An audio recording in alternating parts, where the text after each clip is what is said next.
दुलाराय बर' फरायसा आफादनिफ्राय दिनैनि बे समाव बेखौनो जोङो बुंनो सिगांदों जे दिनै ससियेल मिडियानि गेजेरजों क'क्राझार नोगोरावनो थानाय अमश्री हटेलाव बड' नेशनेल स्टुडेन्ट्स इउनियन बेबायदि मोनसे फरायसा आफाद माने जोनोम जानाय बेबायदि जोङो नुनो मोन्दों आरो बे जोनोम जानायनि गुदियाव मा दङ बेखौ जोङो उदिस लानानै बा बेखौ जोङो तदन्त खालामनायनि गेजेरजों जों जिखिनि दा जों मिथिनो मोन्दों बे कमप्लिटलि पलिटिकल मोनसे इन्ट्रेस्ट आरो पलिटिकल मोनसे एजेन्डा थांखिखौ लानानै जोनोम होजानाय बा जोनोम मोननाय बियो मोनसे फरायसा आफाद होननानै जोङो बेखौ मिथि मोन्दों मानोना BPF हान्जाया पलिटिकल इन्ट्रेस्टनि थाखाय बा पलिटिकल एजेन्डानि थाखाय हाग्रामा महिलारिनि दैदेननायाव बा हाग्रामा महिलारिनि तत्ताबधानाव जे BSU होननाय मोनसे आफादखौ दादोंमोन आरो बे आफादखौ दानानै बिथांमोना गावसिनि सरकारनि गादिखौ बासायनांगौनि थाखाय बा पलिटिकल मोनसे इन्ट्रेस्टनि थाखाय खामानि मावनो बे आफादखौ बाहायबोदोंमोन नाथाय बे आफादा दिनै मोनसे जिउ गैयै मोनसे थासारियाव थाफैबाय दा फैबाय थानाय समाव BSU जों खामानि जाला बेखौ हाग्रामा महिलारि बिथाङा दिनै अनुभब खालामनो हादों जानांगौ बा BPF नि दैदेनगिरिफ्रा बेखौ अनुभब खालामनो हादों जानांगौ बिनि थाखायनो दिनै नामखौ एसे सोलायनानै BSU निनो गाहाय नेहाथारि माने बनजित मनजिल मुसाहारि बिथांखौहाय आफादगिरि खालामनानै दिनै बड' नेशनेल स्टुडेन्ट्स इउनियन जेनाखि फरायसा आफाद बेखौ दादों होननाय जोङो दिनै मिथिदों थारैनो बे बिथिङाव जों बुंनो लुबैदों जे दिनै आफादा बा फरायसा आफादा गोसो जायोब्लानो दाजानाय बेबायदि माब्लाबाबो जानो हाया बिथांमोना सानदों जानो हागौ जे गावसिनि पलिटिकल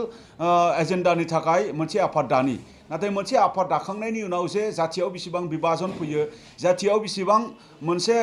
माने सौदावलायनाय मोनसे थासारि फैयो जाथियाव मोनसे कनफ्लिक्ट फैयो जाथियाव मोनसे गावस्रालायनाय फैयो बे थासारिखौ दिनै बिथांमोना बे आफादखौ माने जोनोम होनानै जाथियाव मोनसे गावस्रालायनायनि थासारि लाबोनायनि मोनसे थांखि दं होननानै जोङो दिनै अनुभब खालामदों आरो बे बेलायाव जोङो दुलाराय बर' फरायसाफोरनो बुंनो नागिरदों जे जाय बिथांमोना मोनसे समाव दुलाराय बर' फरायसा आफादा आन्दलन खालामदों मोनसे समाव NDP बिथांमोना ज'यै आन्दलन खालामदों बै आन्दलनखौ बिथांमोना स्मेश डाउन खालामनो थाखाय आन्दलनखौ बिथांमोना धंस खालामनो थाखाय आरो दुर्बल खालामनो थाखाय जेबायदि षड़यन्त्र खालामबोदोंमोन आरो दिनै बिथांमोना बुंनो नागिरदों जे आलादा रायजो बिनांगौनि थाखाय दिनै बिथांमोना गोदान छात्र संगठन जोनोम होनि होननानै दा बे बेलायाव बिथांमोना जेबो मरेल राइट्स गैया जे BTR सुक्तिखौबो माने बिथांमोना माने सोंखारिनो बा मरेल राइट्स गैया जे बिथांमोना BTR गोरोबथानि गेजेरजों बर' रायजो राजाया जोबस्रांसिगोन होननाय बाथ्रा बिथांमोना गोदान छात्र संगठन जोनोम होनि होननानै दा बे बेलायाव बिथांमोना जेबो मरेल राइट्स गैया जे BTR सुक्तिखौबो माने बिथांमोना माने सोंखारिनो बा मरेल राइट्स गैया जे बिथांमोना BTR गोरोबथानि गेजेरजों बर' रायजो राजाया जोबस्रांसिगोन होननाय बाथ्रा बिथांमोननि जे प्रेस मिटनि गेजेरजों बिथांमोना बुंनो नागिरदों बिथांमोना जेबो मरेल राइट्स गैया मानो होनबा बिथांमोना आन्दलन जाफुबाय थानाय समाव बिथांमोना आन्दलनखौ धंस खालामनो थाखाय षड़यन्त्र खालामबोदोंमोन आरो दिनै बिथांमोना मोनसे आफादखौ धंस खालामनो आरो मोनसे आफादखौ स्मेश डाउन खालामनो थाखाय बबेबा मोनसे आफाद जोनोम जुदि होदोंब्ला बेखौ रायजो राजाया माब्लाबाबो नेनाय नङा आरो दुलाराय बर' फरायसा आफादा बेखौ माब्लाबाबो सैज्य खालामनाय नङा बे आफादखौ जोनोम होखांनायनि उनाव जुदि हारियाव जुदि मोनसे दाङाबाजि हारियाव जुदि मोनसे माने ब्लाडसेड जुदि जायोब्ला बे रेसपन्सिबिलिटिया BPF नि दैदेनगिरि आरो बे आफादनि जायफोर आफादगिरि नेहाथारि जादों बा बे आफादखौ दानायाव जायफोर लिड लादों बिथांमोननि मोनसे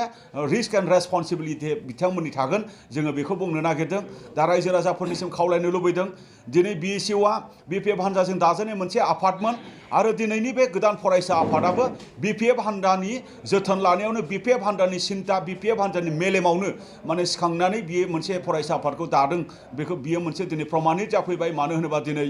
प्रेजेन्ट BSUनिबो माने बनजित मनजिला दासिमबो गाहाय नेहाथारि आरो बिथांखौनो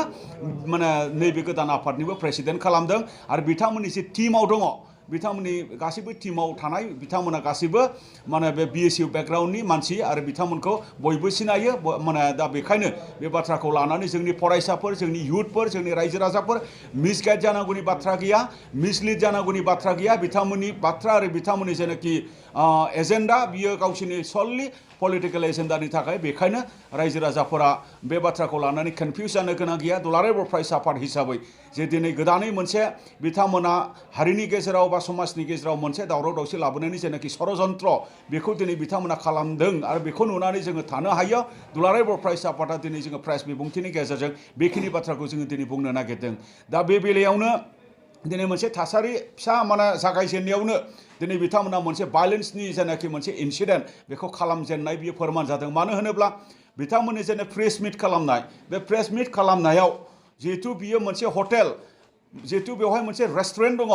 रेस्टुरेन्टआव थांथावथाव साहा लोंहैथावथाव बिथांमोननि प्रेस मिटआव बिथांमोना मा बुङो नैबे बाथ्राखौ जोंनि दुलाराय बर' फरायसा आफादनि बिबानगिरिफ्रा सानै साथामसो खबर लांनो थांदोंमोन। दा बेवहायनो बिथांमोना जोंनि बिबानगिरिफोरखौ एटाक खालामदों आरो बिथांमोना ड्रामा खालामनानै बै हटेलनि जिखिनि चेयार टेबोल बायदि जिखिनि बाथ्रा बेखौ बिथांमोना गावसोरनि आखाइजोंनो बुफायनानै बुसिनानै दिनै दुलाराय बर' फरायसा बे बाथ्राखौ लानानै कनफिउज जानो गोनां गैया। दुलाराय बर' फरायसा आफाद हिसाबै जे दिनै गोदानै मोनसे बिथांमोना हारिनि गेजेराव बा समाजनि गेजेराव मोनसे दावराव दावसि लाबोनायनि जेनाखि षड़यन्त्र बेखौ दिनै बिथांमोना खालामदों आरो बेखौ नुनानै जोङो थानो हायो। दुलाराय बर' फरायसा आफादा दिनै जोङो प्रेस बिबुंथिनि गेजेरजों बेखिनि बाथ्राखौ जोङो दिनै बुंनो नागिरदों। दा बे बेलायावनो दिनै मोनसे थासारि फिसा माने जागायजेननायावनो दिनै बिथांमोना मोनसे भायलेन्सनि जेनाखि मोनसे इन्सिडेन्ट बेखौ खालामजेननाय बियो फोरमान जादों। मानो होनोब्ला बिथांमोननि जेने प्रेस मिट खालामनाय बे प्रेस मिट खालामनायाव जिहेतु बियो मोनसे हटेल, जिहेतु बेवहाय मोनसे रेस्टुरेन्ट दङ, रेस्टुरेन्टआव थांथावथाव साहा लोंहैथावथाव बिथांमोननि प्रेस मिटआव बिथांमोना मा बुङो नैबे बाथ्राखौ जोंनि दुलाराय बर' फरायसा आफादनि बिबानगिरिफ्रा सानै साथामसो खबर लांनो थांदोंमोन। दा बेवहायनो बिथांमोना जोंनि बिबानगिरिफोरखौ एटाक खालामदों आरो बिथांमोना ड्रामा खालामनानै बै हटेलनि जिखिनि चेयार टेबोल बायदि जिखिनि बाथ्रा बेखौ बिथांमोना गावसोरनि आखाइजोंनो बुफायनानै बुसिनानै दिनै दुलाराय बर' फरायसा आफादनि सायाव बिथांमोना एलिगेसन होनायनि जेनाखि मोनसे थासारिखौ जोङो दिनै नुदों। दा बे बेलायाव दुलाराय बर' फरायसा आफाद हिसाबै बेफोरबायदि जिखिनि मोनसे बिथांमोना जिखि एलिगेसन लागाया बेनि सायाव जोङो स्टेन्ड होलांगोन। बेखिनि बाथ्राखौ जोङो दिनै नैबे बड'फा हाउसनिफ्राय जे जोंनि दुलाराय बर' फरायसा आफादनि जिखिनि प्रेस मिट जे प्रेस मिटआव जोङो दिनै बुंनो गोनां बाथ्राफोरखौ जोङो दिनै बेनि गेजेरजों जों दिनै बुंहरनाय जादों।